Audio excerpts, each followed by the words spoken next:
මෙතන ඉන්න හැමෝම මම වගේම කෙවල් දොරවල් තමන්ගේ සමාජික අහිමුණු කට්ටිය අසරණකමකට නෙවෙයි සිදු වේසනේ හිතා ගන්නවත් කියා ගන්න බැරි තරම දුක හිතන ඒකේ කෙලවරක් දකින්න පුළුවන් දෙයක් නෙවෙයි. නමුත් අපි මේ අවස්ථාවට මූණ දෙන්න ඕන. මම හිතන්නේ මෙතන ගොඩක් බෞද්ධයෝ තමයි ඉන්නේ. හැමදේම අනිත්‍යයි තමයි. නමුත් අපිට දරුවෝ ඉන්නවා. අපි ජීවිත කාලෙම මේ වෙනකම්ම හැමෝම කන්න බොන්න ඕනේ, අඳින්න ඕනේ, ජීවත් වෙන්න ඕනේ, ගෙයක් දොරක් ඕන, රස්සාවක් ඕන කියලා ජීවිතේ හදාගෙන ඉන්නකොට ගෙයක් දොරක් කියන්නේ මහා මිරක් වගේ. ඇත්තටම කියනවා නම් අද අපි මේ හැමෝම මම හිතන්නේ හිතන විදිහට ඔක්කොමලා ඉන්නේ කුලී නිවාසයක වෙන්න ඕනි. එතකොට කුස්සියට යනකොට උදේට යන්න ගෙදර කුස්සිය මතක් වෙනවා. ඇඳට යනකොට ගෙදර මතක් වෙනවා. ඒ වුණාට අපිට හැමදාම මෙහෙම ඉන්න වෙයි කියලා හිතන්නේ.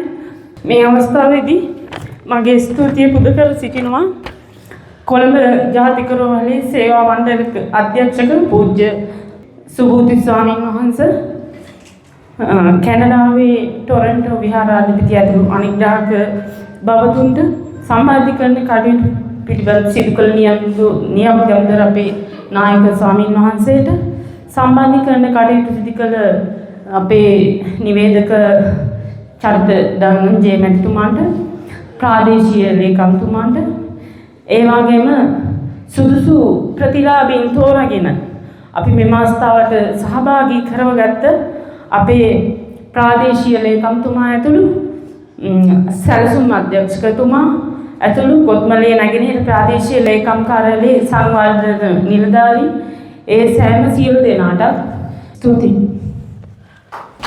අපි දන්නවා රෝහල් සේවා මණ්ඩලය සුවිශාල සත්කාරයන් ගණනාවක් සිදු කරනවා වටේ සෑම අපේ ආදරණීය ජනතාව වෙනුවෙන්. ඉතින් මේ දිට්පාසුළු කුණාටුන් පස්සේ සුවිශේෂ වැඩසටහන් ගණනාවක් සංවිධානය කරනවා. එහි වාසලා කරන සුවිශේෂතම ව්‍යාපෘතියක් තමයි මේ අද දිනේදී ක්‍රියාත්මක වෙන්නේ. ඉතින් මේ අර කොත්මලේ කලාපේ අසරණ ජනතාව වෙනුවෙන් ඔවුන්ට අවශ්‍ය දේවල් පාසලේකම්තුමා සඳහන් කළේ මෙච්චර ලැබුණේ කන්න බොන්න දේවල් විතරයි. නමුත් මිනිසුන්ට අවශ්‍ය දේවල් ලැබුණේ නැහැ කියන කාරණය. ඉතින් මේ පින්සාර කටයුතු කොහොමද සම්බන්ධීකරණය වෙන්නේ? මොනවද මෙතෙන්දී ලැබෙන්නේ? මොනවද වහන්සේ ඍජුවම මිනිසුන්ට කතා කළා? මිනිසුත් එක්ක සම්බන්ධ වුණා. මෙහෙම වැඩසටහනක් සිද්ධ වුණේ අපේ ආන්දරේ. ඇත්තටම අපි දකින දෙයක් තමයි මේ ලංකාවේ මිනිස්සු දේශීය විදේශී වශයෙන් ඕනෑම මොහොතක හිත ඕන වෙලාව ලංකාවට උදව් කරනවා. හැබැයි හරි සම්බන්ධීකරණයක් මිනිසුන් අතර ඇති වුණා නම් මම හිතන මේට වඩා විශාල ප්‍රතිඵල අහිංසක මිනිසුන් ලබා දෙන්න පුළුවන් කියලා අපි විශ්වාස කරනවා. මොකද හේතු මම කතා කරලා එක එක පුද්ගලයන්ගෙන් එක එක මිනිසුන්ගෙන් විස්තර ඇහුවාම ඔවුන්ගේ අවශ්‍යතාවය කියනවා.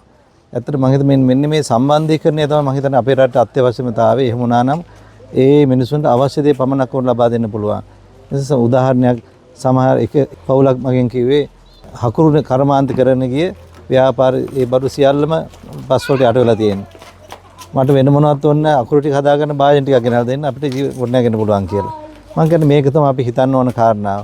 ඒ නිසා ටොරොන්ටෝ මහා විහාරයේ අපේ අහංගම රත්නසිරි නායක හඳුරන්ගේ මඟ පෙන්වීමෙන් එහි දායකයන්ගේ පූර්ණ අනුග්‍රහයෙන් රෝහල් සේවා මණ්ඩල වෙත පරිත්‍යාග කර මුදල් අපි ඊටාම අර්ථවත් මම හිතන්නේ රුපියල් බලාපොරොත්තු වෙන එක පවුලකට 50000ක් අපි නමුත් අපි පිටකොටුවෙන් ගිහලා බඩු ගන්නකොට ඒ ලැබෙන සහනය මම හිතන්නේ අපි මිනිස්සු අතර බෙදා හැරෙනවා. ඒ නිසා රුපියල් 80000ක් විතර බඩු මල්ලක් මෙහර ලැබෙනවා.